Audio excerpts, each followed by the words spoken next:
चूड़ियां नहीं पहनी है। अरे भाई पहना देंगे। उन्होंने फारूक अब्दुल्ला का जो चूड़ी नहीं पहना है पाकिस्तान ने, इस बयान का रिप्लाई दिया। पाकिस्तान पर एक बम गिरा दिया है और वो भी उस वक्त ये बम गिराया है कि जिस वक्त पाकिस्तान में आप जानते हैं कि कश्मीर में अनरेस्ट है। अपने कश्मीर को इतना चमकाना है भाई, इतना चमकाना है अपने कश्मीर को कि वो लोग जब भी किसी पाकिस्तानी फौजी को देखें मुजफ्फराबाद में तो मुंह पर 4 थप्पड़ मारे उसके। अब उनको आटा भी चाहिए, उनके पास बिजली भी नहीं है। अबे हमें मालूम नहीं है कि उनके पास चूड़ियां भी नहीं है। आप देखिएगा जो जो चीजें इन्होंने हमारे कश्मीर में करी थी ना, वही वही चीज वहां पे ऑक्यूपाइड कश्मीर में पीओके में हो रही है। इस बार जो है कहना तो नहीं चाहिए, लेकिन मैं फिर भी बता रही हूँ कि इस बार बड़ी जम के ठुकाई हुई है। जी हाँ, और आजाद कश्मीर के लोगों ने ना पुलिस को छोड़ा, ना फौज को छोड़ा, ना किसी को छोड़ा। पूरी दुनिया आज खड़े होकर हैट्स ऑफ टू कश्मीरी अवाम कह रही है। बैनुल अक़वामी मीडिया आज कश्मीरी अवाम को सलूट कर रहा है। पीओके इंडिया का हिस्सा था, है और रायद हामिद बहैसियत एक प्राउड पाकिस्तान, क्या आप पाकिस्तान की जो रियासती पॉलिसी है टुवर्ड्स कश्मीर, क्या आप उससे मुतमईन हैं? आप क्या इस पॉलिसी देना चाहते हैं? भाई साफ बात है, मैं 1000 दफा कह चुका हूं कि पाकिस्तान कश्मीर के मामले पर ब्लंडर कर रहा है। इसमें इसके अंदर पॉलिटिकल ट्रीजन भी है और मिलिट्री डिबैकल भी है। फौजी तौर पर हम एक खौफनाक गलती कर रहे हैं, सियासी तौर पर हम गद्दारी कर रहे हैं। हमको तहरीक कश्मीर आजादी को भरपूर सपोर्ट करना है, खुलकर करना है। कश्मीर बाद में आजाद होकर खुद वो आजाद होना चाहते हैं, वो पाकिस्तान से मिलना चाहते हैं, इंडिया से मिलना चाहते हैं, वो हम फैसला उस वक्त करेंगे जब भारत को वहां से निकालेंगे। कश्मीरी हमारे मुसलमान भाई हैं, काफिर नहीं है। हम उनको, वो हमारे वजूद का हिस्सा है। वो उनके साथ फैसला किया जा सकता है। अगर वो नहीं खुश पाकिस्तान के साथ नहीं रहना चाहते, बिस्मिल्लाह 100 दफा, लेकिन एक दफा भारत को निकालने के लिए मिलकर हमें निकालना पड़ेगा। प्रॉब्लम पाकिस्तान नहीं है, प्रॉब्लम भारत है। आप अगर भारत की कश्मीरी जो आजादी में, सर आपका अच्छा पॉइंट आया, सर अच्छा पॉइंट आया। प्रेसिडेंट मोदी जो है, उन्होंने जो महसूस किया था कि हम एक टफ टाइम देंगे इंडिया को, लेकिन वो क्या कहते हैं, एक वो मुहावरा है आई थिंक कि बिल्ली जो है वो क्या शेर की खाला होती है, कुछ इस तरह का, कि वो तो चढ़ना नहीं सिखाती दरख्त के ऊपर। So India has done a lot for Maldives, they may be doing a lot. और अभी पता चला है कि मालदीव्स की जो मिलिट्री है, they are not capable enough and their pilots are not capable enough. जो 3 एयरक्राफ्ट जो इंडिया ने डोनेट किए,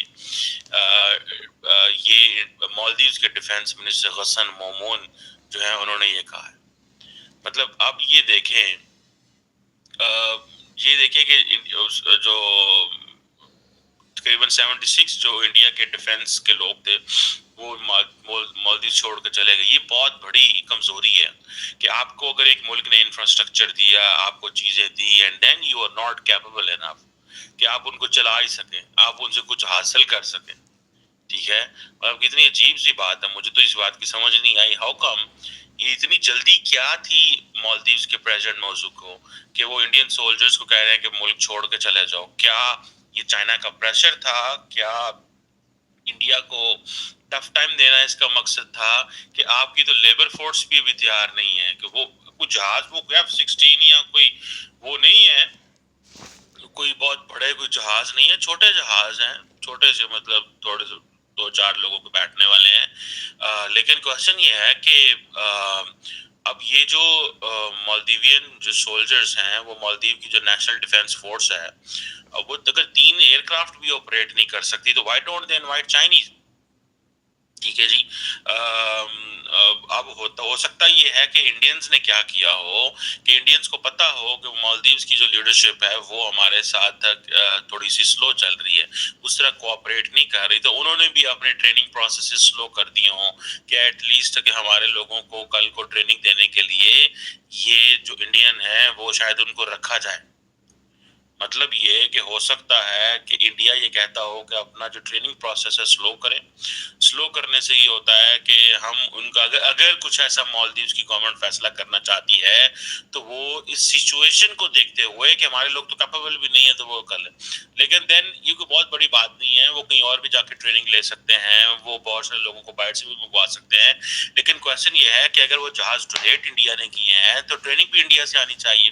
देखिए, जब आर्टिकल 370 हटा और लाल चौक पे जब हनुमान चालीसा की गूंज सुनाई दी, उस हनुमान चालीसा की गूंज से आज हमारा जम्मू एंड कश्मीर कितना तरक्की याफ्ता हो चुका है, कितना तरक्की याफ्ता हो चुका है। शैला, आपके चैनल के माध्यम से, क्योंकि कांग्रेसी जो है वो आप लोगों को बहुत पसंद करते हैं और एक अंदरूनी मोहब्बत है कांग्रेसियों को पाकिस्तान से, और जितनी भी विपक्षी पार्टी हैं उनको एक अंदरूनी मोहब्बत है। तृणमूल कांग्रेस पार्टी के फरहाद हकीम भी हर वक्त बंगाल को मिनी पाकिस्तान बनाने की कोशिश में लगे रहते हैं। असदुद्दीन अवैसी साहब, मैं अभी चार मीनार से होकर के आई, मैंने फोटोज भी आपके साथ शेयर किया और मैं माधवी लता जी की कंपेयरिंग करके आई। मुझे चार मीनार पे जाने के बाद ऐसा लगा कि पाकिस्तानी है, ऐसा ही मुझे एहसास हुआ। हलाला सेंटर वहां भी खुला, आपके पाकिस्तान में भी खुला। मुत्ता सेंटर वहां पर भी खुला हुआ, आपके पाकिस्तान में भी खुला हुआ। हजाब में लड़कियां सिमटी हुई और अपने आप में डरी हुई, सहमी हुई, मैंने चार मीनार पे भी ओल्ड सिटी हैदराबाद में भी देखा और ये पाकिस्तान में भी होता है। मुझे ऐसा लगता है कि जैसे ही पीओके हमारे भारत में आ जाएगा और अखंड भारत फिर से बनेगा, अनंतनाग मंदिर से सबसे पहले तो उनको तिलक और फूल चढ़ाया जाएगा। जो पाकिस्तान ऑक्यूपाइड कश्मीर के लोगों को पाकिस्तान ने लात जूता मार के रखा है, तो इज्जत अनंतनाग मंदिर से ही स्टार्ट हो जाएगी। जहां एक तरफ पाकिस्तान, मेरी बात पूरी होने दीजिए, पाकिस्तानी एस्टैब्लिशमेंट और पाकिस्तान की सरकार लात जूता मार करके पाकिस्तान ऑक्यूपाइड कश्मीर के बाशिंदाओं को बेइज्जत करती है। जैसे ही पीओके हमारे में शामिल होगा, हम फूल और तिलक से उनका स्वागत करेंगे। उसके बाद फिर अभी भूख मर रहे हैं पाकिस्तान ऑक्यूपाइड कश्मीर के बाशिंदे, जैसे ही वो लोग भारत के हिस्से में आ जाएंगे, प्रसाद का भंडार उनके हथेली में आ जाएगा।